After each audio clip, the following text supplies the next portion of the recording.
உங்களோட எவிக்ஷனுக்கு என்ன காரணம் அப்படின்னு நீங்க நினைக்கிறீங்க? நான் வந்து சைலண்டா இல்ல. அது சைலண்டா இல்ல. சைலண்டா இல்ல. நான் ஓகே. நெறைய விஷயங்கள் ஃப்ரம் ஃபர்ஸ்ட்லேருந்து பண்ணேன்.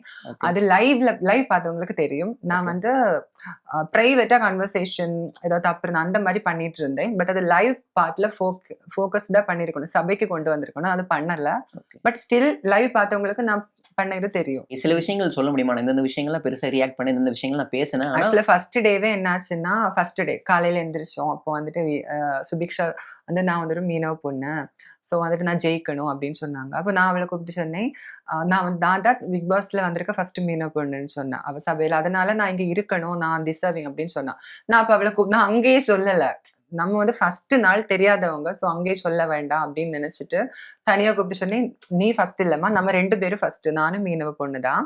அதனால என்னன்னா வந்துட்டு, நம்ம இத வச்சு நம்ம யூஸ் பண்ண வேண்டாம். ஏன்னா வந்துட்டு நம்ம ஜெயிச்சதுக்கு அப்புறம் பார்த்தீங்களா, ஒரு மீனவ சமுதாயத்துல இருந்து வந்து நான் ஜெயிச்சிருக்கேன் அப்படின்னு சொல்லலாம்.